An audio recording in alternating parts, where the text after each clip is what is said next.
નિયમ એટલે નિયમ. ધ્યાનનો નિયમ કોઈ દિવસ બ્રેક ના થવા દો. પ્રાર્થનાનો નિયમ કોઈ દિવસ બ્રેક ના થવા દો. કદી બ્રેક ના થવા દો. ચલો આજે તમને પ્રશ્ન પૂછું, અત્યારમાં કેટલા તમે બધા બહારથી આવ્યા છો, કેટલા અત્યારે ધ્યાન પતાવીને આવ્યા? ચલો અત્યારમાં ધ્યાન પતી ગયું હોય, પતાવીને આવ્યા કેટલા છો? કેટલા રોજ કરો છો ને આજ રહી ગયું? કેટલા રોજ કરો છો પણ આજ રહી ગયું? જો કેમ રહી ગયું કહો ધનેશભાઈ? અહીં આવવાનું હતું ને એટલે કાપ ક્યાં મૂકી દીધો? ધ્યાનમાં. કે આપણે કથામાં જઈએ તો ધ્યાન આવી જાય. હવે દિવસ દરમિયાન કરશો, કરો છો? દરેક દિવસે થાય છે.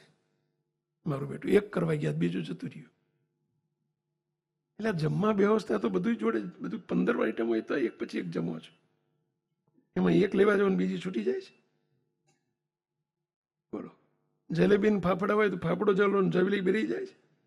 જલેબી જમો છો ને ફાફડો જમો છો તો ક્યારે બધું આઈટમ હતી ને એટલા રહી જ ગઈ. કોઈ દાડે એવું બન્યું છે? અહીંયા જો આપણે માર ખાઈ જઈએ છીએ. બેસતું વર્ષ હોય ને બ્રેક, દિવાળી હોય ને રજા, ચોપડા પૂજન રજા, ક્યાં ધ્યાનમાં રજા, પ્રાર્થનામાં રજા, આજે રજા, એકાદશી રજા, કે લગ્ન પ્રસંગ કંઈક આવી જાય ને રજા, અમારે કંઈક સેવા પ્રવૃત્તિ આવી જાય ને રજા.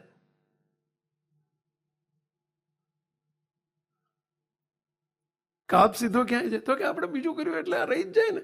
નહીં, થોડા અડધો કલાક દિવસે વહેલા ઉઠો. ખબર છે કે કાલે આપણે સંકલ્પ સભામાં જવાનું છે. આમાં કાપ મૂકીને કરવાનું. અહીં ધ્યાનની વાતો થાય છે, ધ્યાન તે દાડ જ નહીં કરવાનું. બોલો તો કે આવતીકાલથી આજને આજ ગરમ ખાવ ને.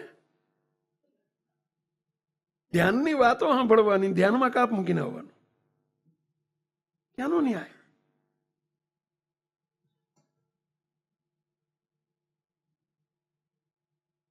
એક દિવસ પણ બ્રેક ના પાડો. અનબ્રેકેબલ મૂકતો કોઈ દિવસ. એમાં કારણ કે શું થાય ઘણી વખત, આ તો ભાઈ પેલું કહે છે ને, હઈનો છોકરો જીવે ત્યાં સુધી સીવે. સંસાર જગતનો વ્યવહાર એવો છે કે જો 1, 2, 3 દાડા આવું થયું ને, ધક્કે ચડી ગયા ને જય સ્વામિનારાયણ, પછી જતું રહ્યું. બોલો, ઘણા એમ કહેતા હોય કે સ્વામી બીમાર પડ્યો ને વચ્ચે અઠવાડિયું, ત્યારથી બંધ થઈ ગયું છે. મારું બેટું બંધ જ થઈ ગયું. જ્ઞાન ધ્યાન ચિંતનમાં પહેલા આવતો જ પણ હમણાં નથી આવતો. કેમ નથી આવતો? તો વચ્ચે અઠવાડિયું બીમાર પડ્યો ને તે મારું બેટું બંધ થઈ ગયું, બંધ જ થઈ ગયું. આ સ્વભાવ. એટલે મહારાજે કહ્યું છે ધર્મ સંબંધી કાર્ય તત્કાળ કરવું, કારણ કે પાંગળું છે આ બધું. એમાં પાછું કોક જો પાછું હળી કરનારું મળે ને કોક પાસે સંતોય આપણને ટકોર કરે, કેમ નથી આવતા, 2-4 વખત કે પાછું શરૂ થઈ જાય. પાછું વચ્ચે 2-4 દાડા કંઈક આવી ગયું, જય સ્વામિનારાયણ, ધક્કે ચડી જાય પાછું. બને છે આવું? ઓ ધર્મેશ મહારાજ, આંખોમાં ઊંઘ ભરી છો, જરા સાવધાન. કરો છો રોજ ધ્યાન? કરીને આયા? શાબાશ. બધાએ કોઈ દિવસ બ્રેક ના પડવો જોઈએ. બેસતું વર્ષ હોય તો નહીં તો કે સ્વામી પણ હવારમાં વહેલો અન્નકોટ બનાવવાનો હોય તો અન્નકોટની એક આઈટમ ઓછી બનશે, ચાલશે. આ આઈટમ નહીં ચાલે. મહારાજ તરત જ જોશે અન્નકોટમાં ધ્યાન આવ્યું. હા, અન્નકોટની આઈટમમાં મહારાજ નજર કરશે.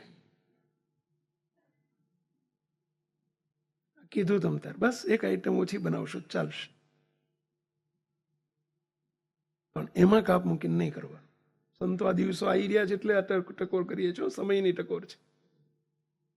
કારણ કે અમારા અઠવાડિયું 10 દાડા અન્નકોટના દિવસો બધું નેવે. તમારા ઘેર કંઈક પ્રસંગ આવે ને, અમારે તો દર વર્ષે પ્રસંગ આવે. તમારા ઘરમાં 2-5 વર્ષે પ્રસંગ આવે.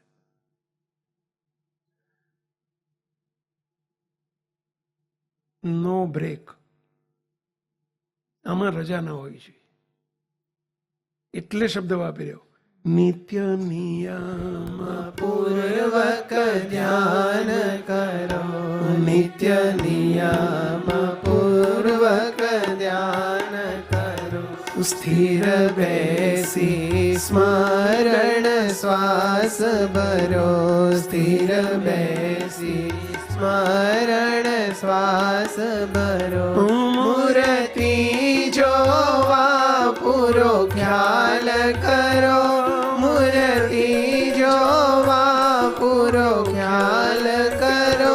જુઓ ધ્યાન ધરી જુઓ ધ્યાન ધરી નખ શિખ મૂર્તિ સુંદર શ્રી